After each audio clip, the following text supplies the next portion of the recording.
All right, some final thoughts, which I'll kick us off with. And I promise final thoughts, even though I'm a talker. I've been thinking a lot about the future, and we've talked about a lot of great technology, how we're using it currently. What are some of the concerns and fears that we may have with it? But what are some other things? I was asking myself that, what are some other things, that I think we could utilize, in our space? And one big thing that has been on my mind that I'm working on is just the online sales experience. I feel like as an industry, we've been so lagging in really allowing for the consumers to have a platform to be able to convert online.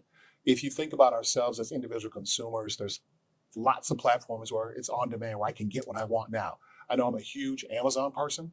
And so when I look at that platform, if it can't come now within a day or two, I'm not interested. That's how addicted I've gotten to it. But very similar, I've been thinking, there's a consumer out there that also wants to engage very similar with us in our space. And if you think about the multifamily industry, I'll say, yes, you can convert online, but there really isn't a true standard process that goes from A to Z, meaning I submit my application, I've been pre-qualified, I get a pre-qualification response, much like you see in the other financial products and industry. So for me, I really want to think about a day where consumers can truly engage online. And then we're kind of like the Quicken Loans where we say, can you do it in 15 minutes or less? Next year, can you do it in 5 minutes or less? And so how do we use that technology enablement to be able to build that architecture so that people can seamlessly move through that process?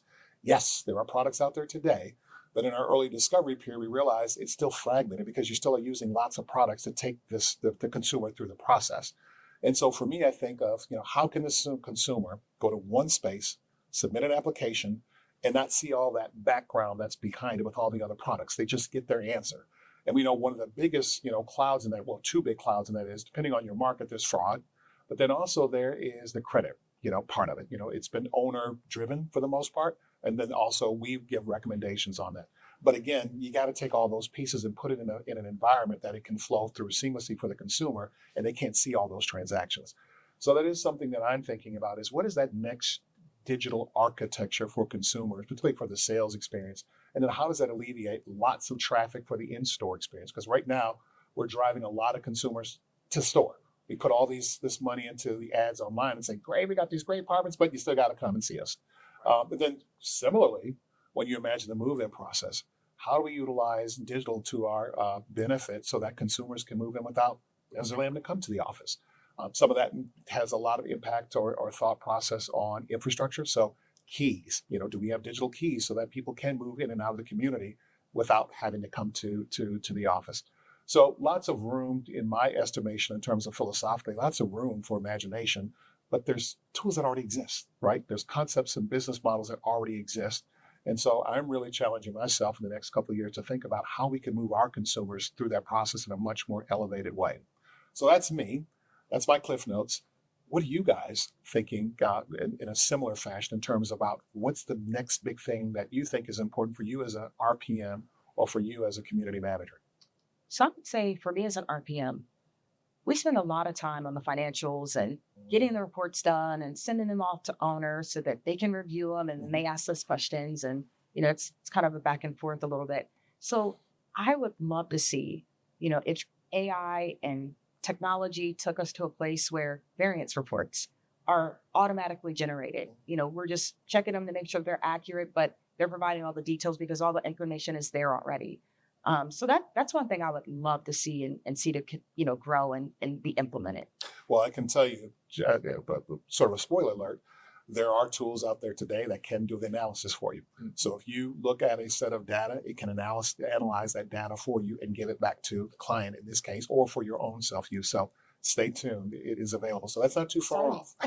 Love it. Love it. Isiah, what about you?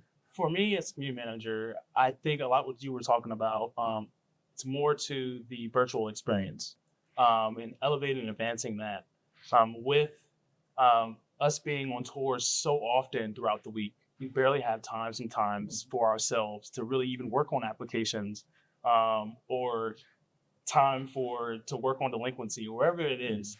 But elevating that virtual experience so that people can don't have to come in, for tours. They can just click of a button, see a floor plan, not just the picture of it, but like a virtual experience. Immersive, engaging. Exactly. We've got things like 3D that can kind of get us through the building, But I think advancing that towards floor plans Yeah. and seeing that virtually, because we've got people coming from different states, different areas of the country, especially with DC and DMV area being so pronounced. So I think virtually advancing that will be really beneficial for us. Yeah.